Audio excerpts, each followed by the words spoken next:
Hello students, in last class we discussed on paper and cement industries in India. Today we discuss on industrial pollution, औद्योगिक प्रदूषण, जो कि एक बहुत बड़ी समस्या है आज के दिन हमारे देश के लिए, कि किसी भी औद्योगिक कंट्री के लिए, किसी भी डेवलप्ड कंट्री के लिए या फिर डेवलपिंग कंट्री के लिए आज ये बहुत बड़ी समस्या है। ऑन वन हैंड एक तरफ manufacturing industries help in the economic development of the country, जो इंडस्ट्रीज़ हैं, जो उद्योग हैं, वो देश के डेवलपमेंट में अपना महत्वपूर्ण योगदान दे रहे हैं। ऑन द अदर हैंड लेकिन दूसरी तरफ they are harming nature and human civilisation, ये हमारा जो नेचर है और जो ह्यूमन सिविलाइजेशन है उसको भी नुकसान पहुंचा रहे हैं, क्योंकि इंडस्ट्रियलाइजेशन के कारण डिफॉरेस्टेशन हो रहा है। और डिफॉरेस्टेशन मीन्स वनों का कटाव। डिफॉरेस्टेशन के कारण जो ह्यूमन एंड एनिमल स्पीसीज हैं उनका नेचुरल हैबिटेट खत्म हो रहा है, जिसके कारण या तो बहुत सारी ऐसी स्पीसीज हैं जो कि खत्म हो चुकी हैं या फिर खत्म होने के कगार पर हैं। इसके अलावा जो ह्यूमन सिविलाइजेशन है उसको भी बहुत बुरी तरीके से जो इंडस्ट्रियल पॉल्यूशन है वो प्रभावित कर रहा है, क्योंकि जो इंडस्ट्रियल पॉल्यूशन है, जो औद्योगिक प्रदूषण है, उसके कारण बहुत सी बीमारियां जन्म ले रही हैं, जैसे कैंसर है या फिर ब्रीथिंग डिजीजेस हैं। ये आज के दिन मेन डिजीजेस हैं जिसका कारण जो है वो इंडस्ट्रियल पॉल्यूशन है। Urbanisation took place along with industrialisation औद्योगिकरण के कारण अर्बनाइजेशन होता है, क्योंकि जहाँ पर उद्योग स्थापित होते हैं वहाँ पर रोजगार की संभावनाएं बढ़ जाती हैं, और जहाँ रोजगार की संभावनाएं होती हैं लोग वहाँ रहना ज़्यादा पसंद करते हैं।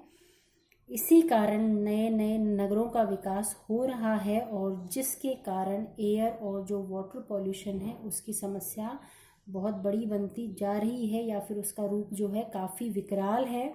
The areas like Delhi, Mumbai, Kolkata, Ahmedabad, Surat, Kanpur, where industrial growth has touch the peaks of growth also suffering from air and water pollution. जैसे दिल्ली, मुंबई, कोलकाता, अहमदाबाद, सूरत, कानपुर, ये ऐसी मेन सिटीज़ हैं हमारे देश की जहाँ पे बहुत ज़्यादा इंडस्ट्रियल डेवलपमेंट हुआ है, अपनी उच्चतम स्तर पर है, लेकिन यहाँ पर जो एयर और वाटर पॉल्यूशन का जो लेवल है वो बहुत ज़्यादा है। 30% of urban population of country is suffering from breathing diseases.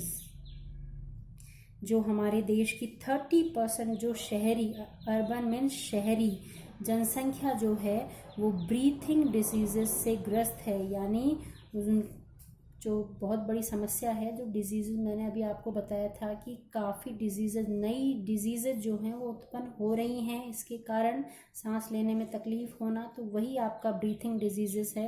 तो लगभग 30% जो अर्बन पॉपुलेशन है हमारे देश की वो ब्रीथिंग डिजीज़ से ग्रस्त है। When poisonous substances like carbon, lead, sulfur, etc. react with nitrogen and oxygen, आपको पता है हमारे एटमॉस्फेयर में नाइट्रोजन और ऑक्सीजन है, मेन जो गैसेस हैं वो नाइट्रोजन और ऑक्सीजन ही हैं। 78% नाइट्रोजन है आपका और 21% ऑक्सीजन है।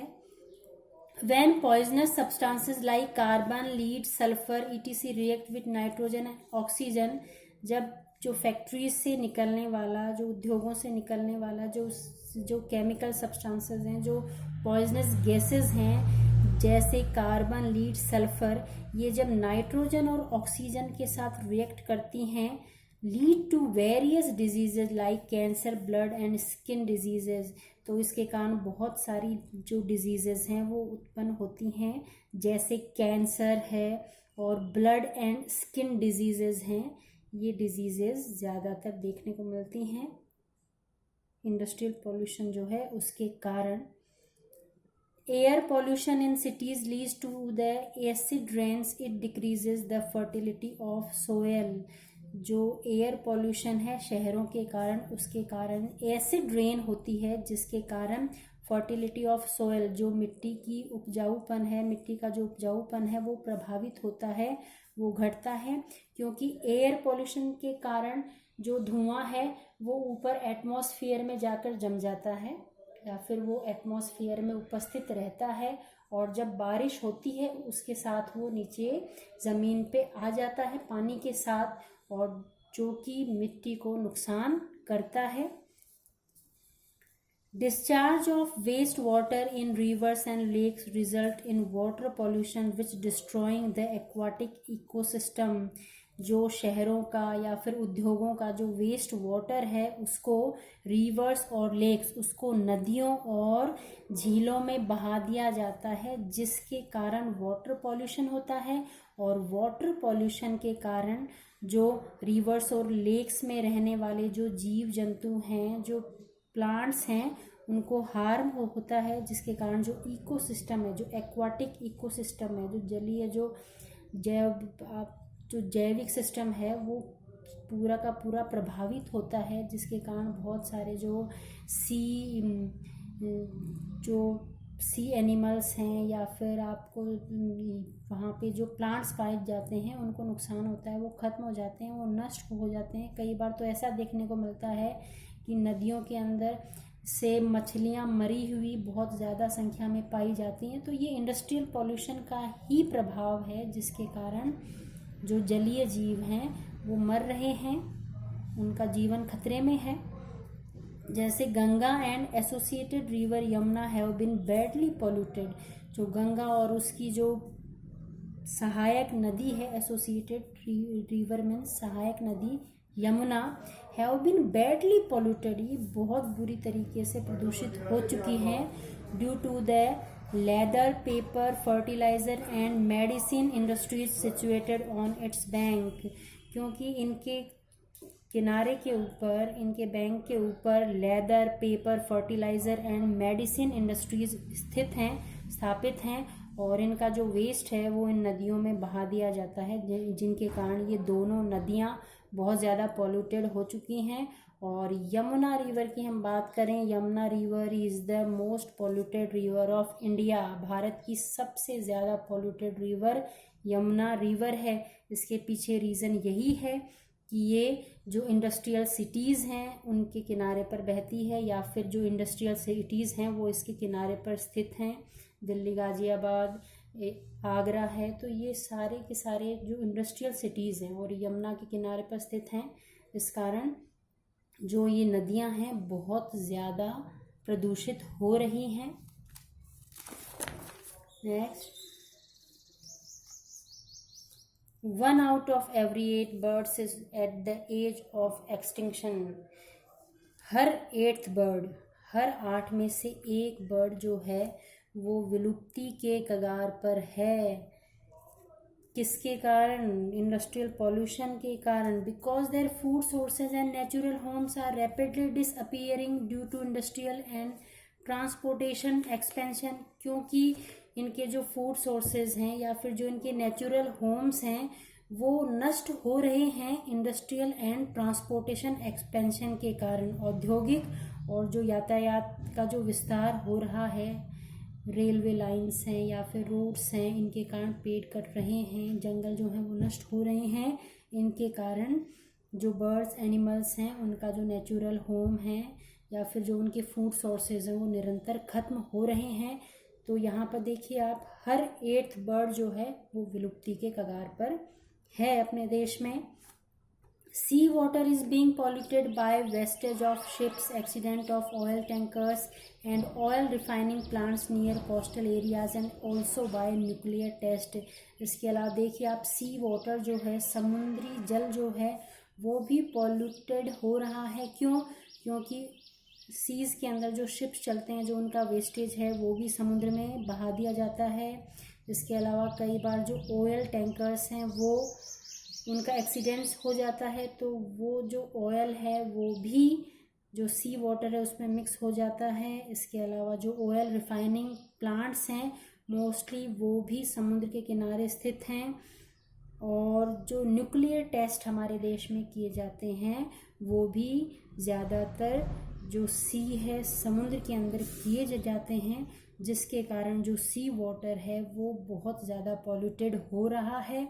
और ये सी जो एनिमल्स हैं, जो समुद्र में रहने वाले जीव जंतु हैं, उनके लिए नुकसानदायक है, वो ख़त्म हो रहे हैं, उनकी प्रजातियां जो हैं वो खतरे में हैं। Global warming resulting in melting of ice glaciers. Global warming के कारण जो आपकी जो इंडस्ट्रीज़ हैं या फिर मीन्स ऑफ ट्रांसपोर्टेशन हैं, इनके कारण ग्लोबल वार्मिंग हो रही है। जो हमारी जो अर्थ है वो बहुत ज़्यादा गर्म हो रही है, और जिसके कारण हमारी अर्थ के ऊपर जो जमी हुई बर्फ़ है, जो ग्लेशियर्स हैं, वो निरंतर पिघल रहे हैं, और जिसके कारण जो सी लेवल है वो भी बढ़ रहा है। तो आप देखेंगे हमने डिस्कस किया है, तो हर क्षेत्र है जो कि जो इंडस्ट्रियल पॉल्यूशन है उससे प्रभावित हो रहा है, चाहे वो रिवर्स हैं, चाहे वो आपकी सॉयल है, चाहे वो आपके वाटर रिसोर्सेज हैं, चाहे वो आपका सी वाटर है। ये सारी की सारी चीज़ें हमारी अर्थ पे ऐसा कोई पार्ट नहीं बचा है, ऐसा कोई हिस्सा नहीं बचा है जो कि इंडस्ट्रियल जो पॉल्यूशन है उससे प्रभावित न हो रहा है। तो ये बहुत ही चिंता का विषय है। Impact of industrial waste on environment, short में हम बात करें, जो ऊपर हमने डिस्कस किया है, तो एक क्वेश्चन के रूप में हम बात करें तो उसको हम शॉर्टली इतना कह सकते हैं कि impact of industrial waste on environment, हमारी जो एनवायरनमेंट है उसके ऊपर जो इंडस्ट्रियल वेस्ट है उसका क्या प्रभाव पड़ रहा है। तो number first, global warming. Global warming means जो हमारी अर्थ है वो निरंतर गर्म हो रही है, जिससे जो टेम्परेचर है वो बढ़ रहा है, जो ग्लेशियर्स हैं वो पिघल रहे हैं। नेक्स्ट है water pollution destroys the aquatic ecosystem. जो वाटर पॉल्यूशन है उसके कारण जो एक्वाटिक इकोसिस्टम है, चाहे वो रिवर्स में है, चाहे वो लेक्स में है, चाहे वो सीज में है, वो नष्ट हो रहा है। जीव जंतु, जलीय जो जीव हैं वो नष्ट हो रहे हैं, उनका जीवन खतरे में है। Habitat loss of many animal and bird species due to industrialisation and urbanisation. बहुत सारी जो एनिमल और जो बर्ड स्पीसीज हैं वो ख़त्म होने के कगार पर हैं, क्योंकि इंडस्ट्रियलाइजेशन, औद्योगिकरण और अर्बनाइजेशन, नगरीकरण के कारण जो नेचुरल हैबिटेट है एनिमल्स और बर्ड्स का वो उनसे छिन रहा है। Due to air pollution 30% of urban population is suffering from breathing diseases. और एयर पोल्यूशन, सिटीज़ के अंदर जो एयर पोल्यूशन है उसकी समस्या बहुत बड़ी है। हम न्यूज़पेपर में या फिर न्यूज़ में सुनते हैं कई बार दिल्ली के अंदर फॉगिंग कि भाई मास्क लगाना पड़ रहा है, तो वो इसी कारण है कि वहाँ पे एयर पोल्यूशन की जो लेवल है वो काफ़ी बढ़ जाता है। तो सिटीज़ के अंदर ये समस्या बहुत ज़्यादा है, और जो 30% ऑफ अर्बन पॉपुलेशन है हमारे देश की वो ब्रीथिंग डिजीजेस से ग्रस्त है। इस टॉपिक के बाद इस चैप्टर के अंदर आपका एक लास्ट टॉपिक है इंडस्ट्रीज़ इन राजस्थान, जिसको हम नेक्स्ट क्लास में डिस्कस करेंगे। Thanks for watching this video.